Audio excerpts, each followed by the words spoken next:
All right, we are rolling. Well, good evening, gang. David Guppelt here. It is April the 29th, 2022, and it's a Friday evening. We just finished a great work day here at Greg Judy's farm. It was kind of rainy, and Greg gave us an intern lesson today. And right now, a couple days ago, we just split our cow herd in two for a couple different reasons. One of them, when we're doing the cattle drives on the road, it's difficult with 60 newborn calves. So we're halfway. It's the end of April, so we're halfway through with the calving season. We've had 65 to 70 calves now, and when you want to make a cattle drive a mile or two down roads and long lanes, it's very difficult to get that many young animals to follow you and to end up staying with the herd. They'll end up going in the brush. So Isaac Tappendan, on my farm manager, Green Pastures farm manager, decided what would it be like if we went ahead and split the herd and took all the cows that have already calved and their newborn calves and went ahead and just fenced them and left them at one of our other lease farms and just continued to move them on a rotation, and then went ahead and took the rest of the cows that haven't and brought them back to the home farm so that they can finish calving. It'll simplify drives, and it'll also help with the spring flush of grass that we're having. So anyway, that's the reasons we've split the herd. So right now we have, I don't even know the exact numbers. We probably have 60 cows and 50 or 60 heifers, and that are probably, we don't have that many to calve though. It'd be more like, anyway, I'm gonna get the numbers mixed up. That's a little bit background of where we're at in the growing season. So today I wanted to talk a little bit about my farm story, and in the next few videos I'm hoping to go ahead and just discuss with a little more detail my farm story and my background, and explain to people some of the lessons I've learned just briefly from the joy really of the journey and from the experience of the journey. So let's see. So I started, how did things really start for me from a farming standpoint? Well, goes back to my parents. My mom and dad, both of them didn't come from a farming background. My mom was a Iowa country girl. She grew up in a small town in central Iowa, Dexter, and my dad was really he grew up throughout the Midwest, originally born in Pennsylvania, but his dad was an engineer and he moved around. And well, they went ahead and married, and my dad's he's retired now, a petrochemical engineer, and he moved around a little, and they ended up in Gonzales, Louisiana. So that's, for those that don't know, that's about an hour out of New Orleans.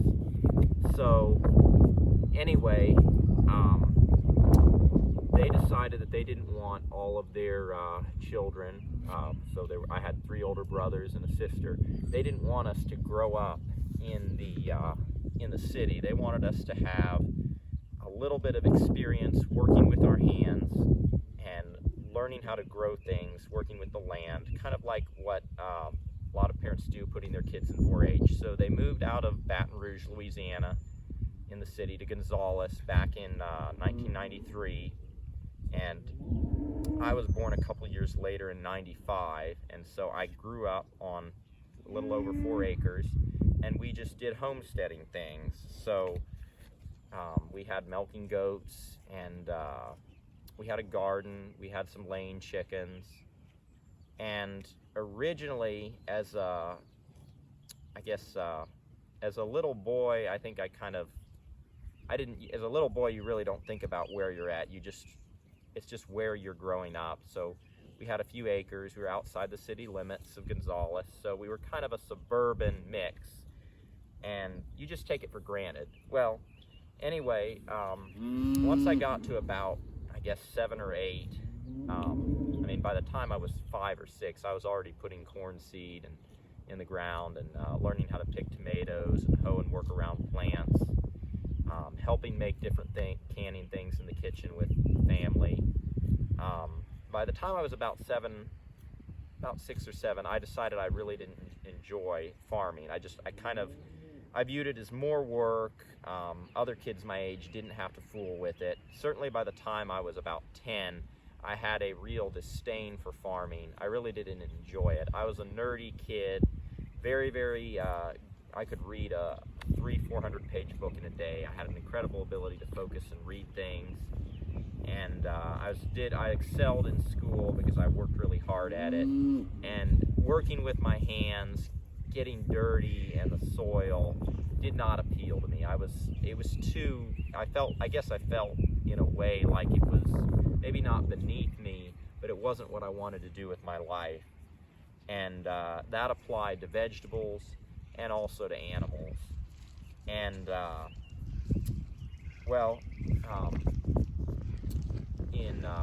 think things really changed for me shortly after I turned 13. My dad lost his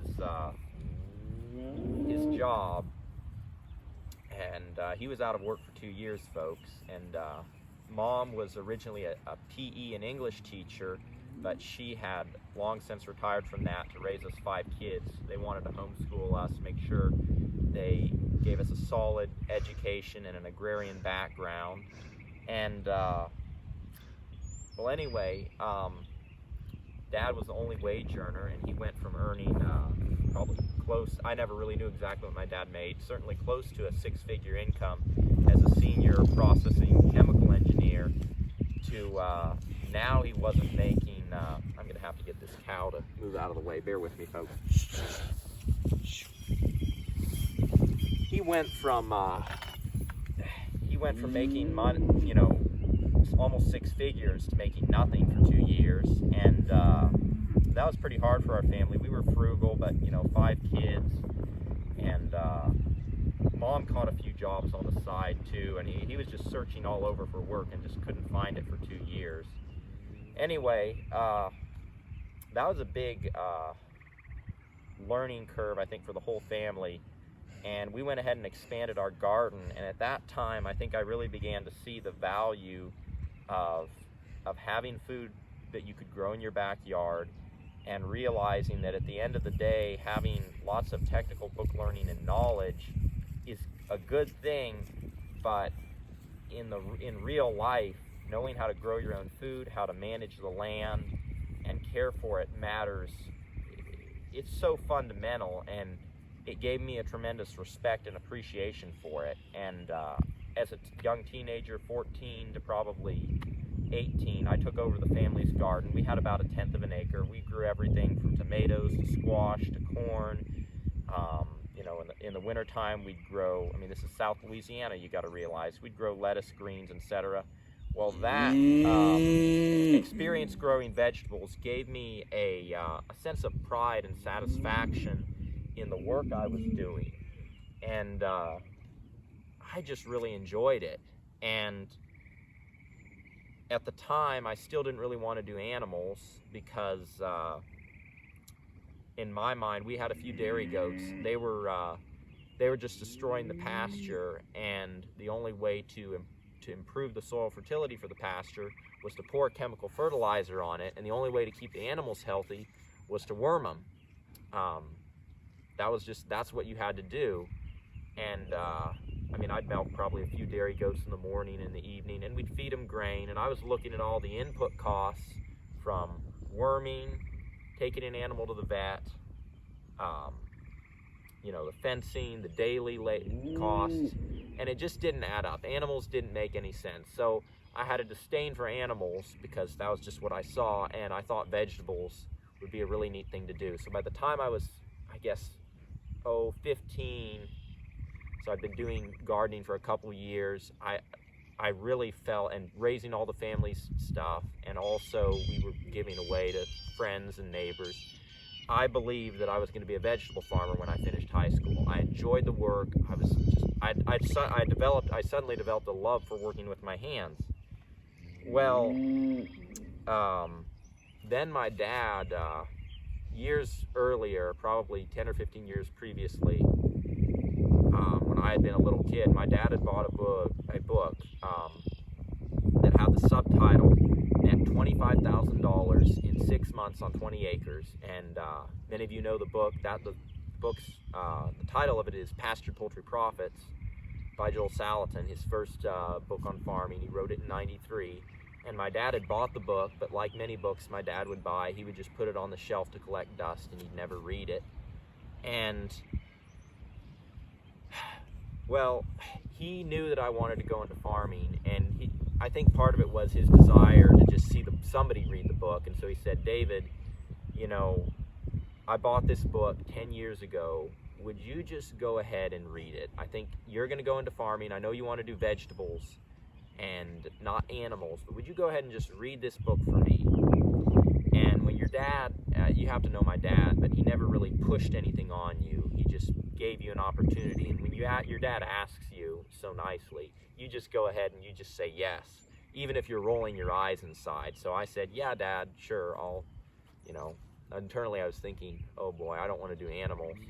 But I said, all right, I'll read the book for you. Well, 2 months later, and I would have been 15 or 16 at the time, I picked up the book and I read the first few chapters, and very quickly I remember where I was when I did it. I was in my family's living room. I closed the book and I said, the animals are not what's destroying the planet, and it's not that I don't enjoy the animals. It's the way that we as a family have grown up managing the animals. That's what I don't like. I realized that farm animals are actually the secret to healing the planet, and Joel, the book's primarily about poultry, but in it, Joel lays out how you can move chickens on pasture and build soil fertility over time. They get grass and they're healthy animals, and it suddenly all made sense to me. And I'm glad I took my dad's advice, because I was on the road to becoming a vegan because I disliked the way animals were being raised. And it just blew my mind suddenly to realize that animals could be used to improve the soil. Animals could really be enjoyable to farm and raise. You didn't have to have lots of worms and grubicides to keep them healthy, and you weren't going to degrade the land over time. And that just totally changed my perspective on farming and especially on animals. And I guess that this is where I'm going to stop for the video, just to keep it short. I'll continue sharing my farm story in later videos, and so feel free to subscribe if you want, or just check back in. And I guess I'll close with just this thought, and that's that paradigms as an individual are so important in shaping how you make life decisions. You know, I was bent on becoming a vegetable farmer. It wasn't until I read an alternative viewpoint, took the time to sit down and read and consider something else that was out there that I hadn't heard of. And some paradigms that we have, or viewpoints, are so powerful that they not only keep us from thinking about the alternative options out there, the other choices that we have, some paradigms will make us believe that there is no alternative, that there is no other way to do things, that the way things always have been done is just the way things are, and it has to stay that way. And that if average is what it is, and that's just how it is. We can't do any better than that. And if you accept that paradigm, and if you have that paradigm, then there is no way you will ever innovate as a person. There's no way you'll ever improve, and there's no way a business can ever become creative or innovative enough to grow over time and improve. So hopefully that makes sense. But just think about it in your personal life and as you're building your farm and the ideas, and realize that you need to think creatively and you need to look for other ideas. You need to expand your horizons, consider other options. That's how you're going to move forward as an individual. All right, thanks, gang. Blessings for the journey.